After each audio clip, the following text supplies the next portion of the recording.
now introduce you to Derrick Marble, who is a member of the Iraq Veterans Against the War. Derrick Marble is a student at Austin Community College and a former U.S. Army Staff Sergeant. Honorably discharged in 2011, as a military policeman, Derrick has spent more than half of his 12 years of active duty overseas with tours in Japan, Kosovo, Iraq, and 2 tours to Afghanistan. He is a member of Iraq Veterans Against the War, the organizer of the anti-war Austin Meetup Group, and can be found on Twitter under the username Educated Soldier. So I'd like to introduce you to Derrick Marble.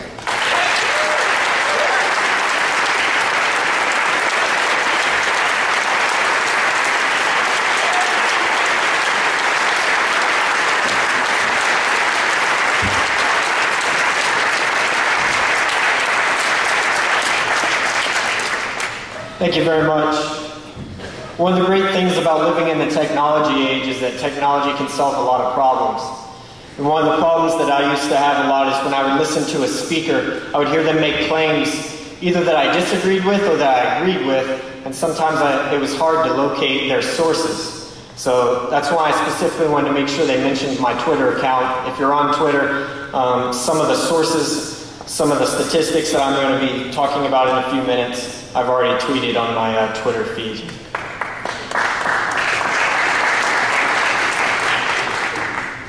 I wasn't always anti-war. I joined the Army in 1999, and I always expected that I was going to do 20 years in the Army, and then I was going to retire. And I remember in those days, naively, you know, in 1999 there weren't any wars going on, so that's when I went to Kosovo. There was lots of peacekeeping missions going on. But naively, all the soldiers that I was friends with, we all wanted war to happen, right? We were all looking forward to it. We spent all our time training for it, so we wanted to go do it. We wanted to have our chance. Years later, when I finally woke up and saw the folly of our foreign policy, I noticed that a lot of times, especially around the time of the Iraq War, people who oppose the war have this habit of saying, yes, I oppose the war, but I support the troops. Or I oppose the wars, but I support the troops. And it sounds apologetic, like they have something to be ashamed of, or like they're less patriotic, so they need to win you back over after saying that. But if you notice, the people who support the wars don't ever feel compelled to make that distinction, do they? They don't say, yes, I support the Iraq War, but I also support the troops. Because it's considered to be one and the same. Of course I support the troops. I support the war, don't I?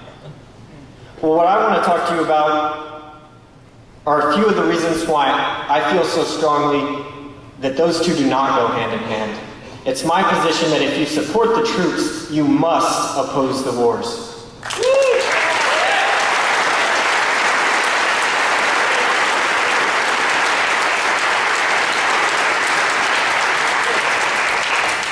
I've asked this question before, but I want you to think about it. It's a hypothetical question, but I really want you to think about it as if I'd given you a piece of paper and I really wanted you to write down the answer. The question is, what would you die for? What would you be willing to sacrifice your life for? Freedom. Liberty. Family. I asked this question on Facebook once, and one of my veteran friends, his response was he would be willing to sacrifice his life for his God, for his family, and for me. General Smedley Butler, who's a 2-time awardee of the Medal of Honor, once said that the only thing that we should use our military for is defense of our homes and the Bill of Rights. War for any other reason is just a racket.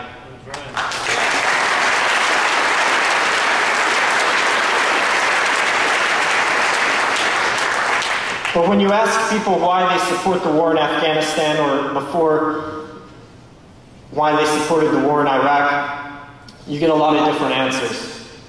But I want you just to think about, since you've had a few minutes to think about what would be on your list, which list do you think is longer? The list of things you would be willing to die for?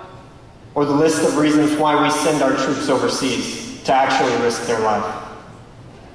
One of the things that Afghan war supporters say that we should send the troops over there for, and one of the reasons why we're still there is for democracy. Like, that's this great good that we need to export everywhere, is democracy. In 2010, when I was still in Afghanistan, there was a study published. They interviewed Afghan males in the provinces of Helmand and Kandahar. These are two of the provinces which a great deal of our troops who went over for the surge went to. 43%, which is pretty close to half, I mean, you know math, 43% of the Afghan males could not name a single thing about democracy that was worth fighting for. One of the other reasons people give why we should continue the war in Afghanistan is the protection of women, or the women's rights, the Afghan women's rights. And I don't think anybody can deny that that's not a noble goal. A few years ago, Time magazine had a cover photo of an Afghan woman. She was 18 years old, and the Taliban had cut off her nose and her ears. And the caption on that photo on the cover of that magazine said, "What happens if we leave Afghanistan?" But like I said, this was 2010. We're still in Afghanistan. A better and more truthful caption would have been, "What is still happening in Afghanistan that we are powerless to prevent in spite of our presence?"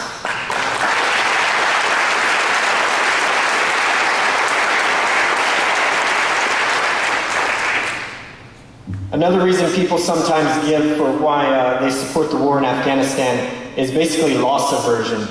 The idea that we can't lose the war. You hear this from some people who even want us to leave.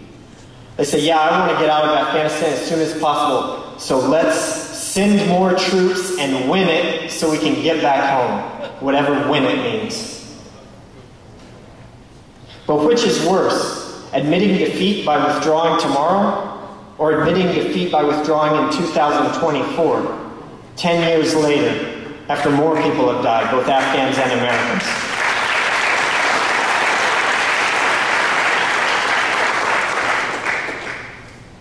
Supporting a war that sends troops to risk their lives for causes which, by all of our own admission, when we just made our own little mental list, sending them to risk their lives for things that we do not think are important enough to risk our own lives is not supporting the troops. That's right.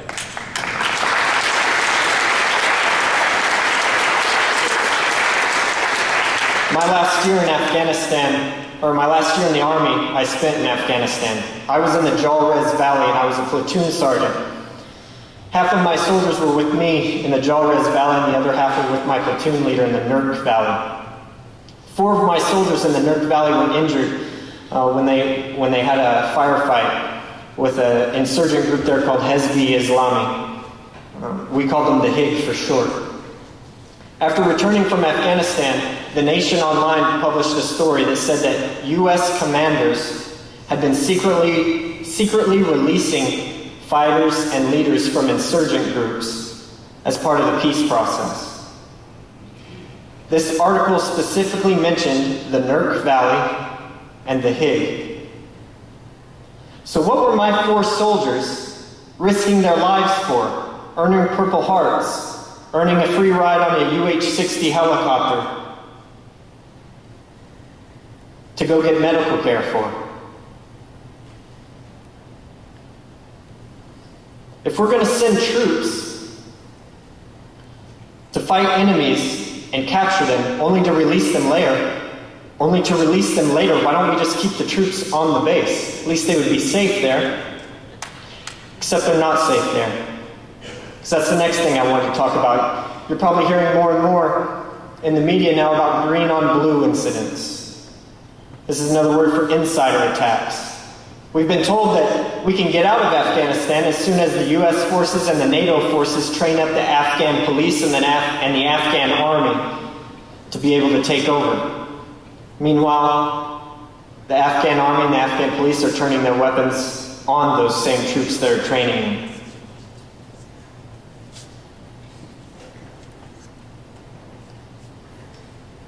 So our troops not only have to worry about their enemies to their front, but also their allies to their side and to their rear.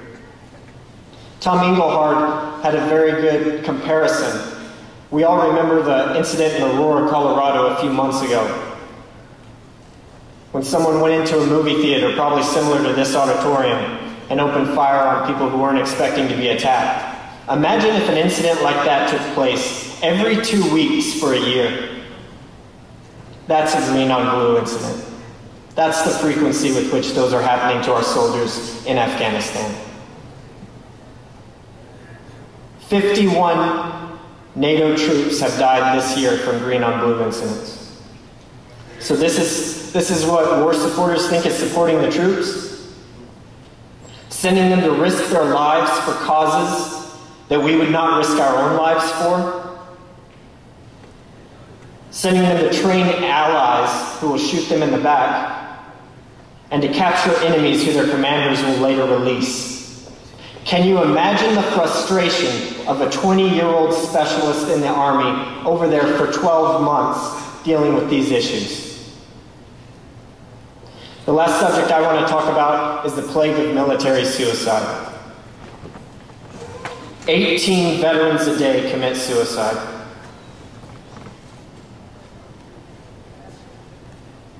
This year, as of June 3rd, for every 1 combat death, 2 troops committed suicide. Military suicide rate is double the civilian rate. And the Army Chief of Staff, General Odierno, recently said that the most frequent cause of death today in the Army is suicide, not combat. Every soldier endures hardship, both great and small. Anything from losing a friend in a firefight who's fighting next to you, maybe killing a child by accident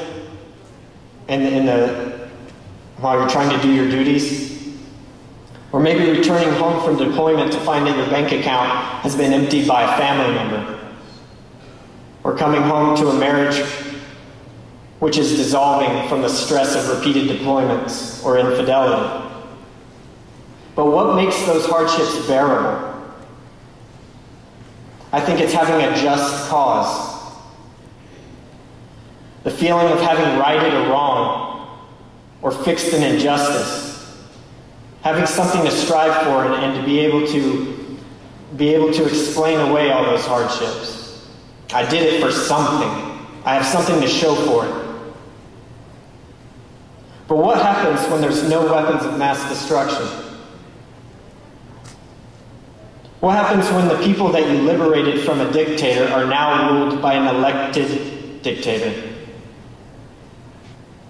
What happens when the enemies that you worked for 12 months to capture or kill are released by your own commanders? It's like a light switch is flipped. Once you lose faith in the cause, everything prior to that point is now under a new light.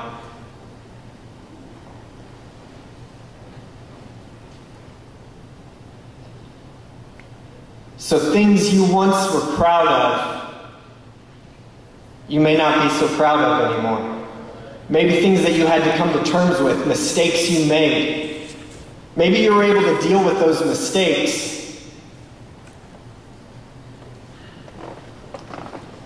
because you could look at the good that you thought you had done. Imagine being a child and hearing your mother scream in the kitchen for help. You run in and you find her battling a fire at the kitchen stove. She's using dish towels and lids to pots and pans. And thinking quickly, you see a pot full of water.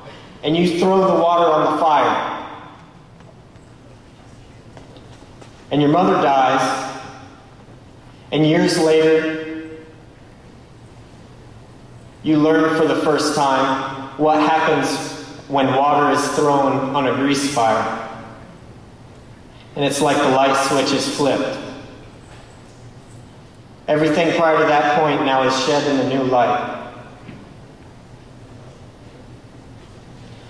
Whereas you've made peace with your mother's death, and maybe you felt really good about it. Yeah, it was tragic that she died, but at least you did everything you could to save her life. At least you've always got that. And now you come to realize that you were throwing water on a grease fire. And in reality, you may have had more to do with her death than you first realized. And now you have to make peace with that all over again.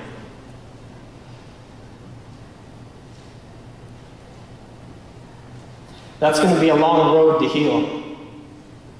Americans, I don't think, yet realize the cost we've paid for these wars, both monetarily and for the people who have gone over and served in them. And what I want you to remember is that, some of these soldiers like me, my light switch flipped. That's why I got out after 12 years instead of 20. But there are still soldiers whose light switch will be flipped a few years from now, or 10 years from now.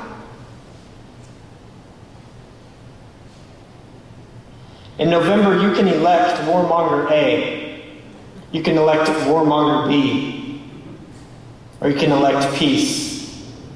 You can elect Gary Johnson.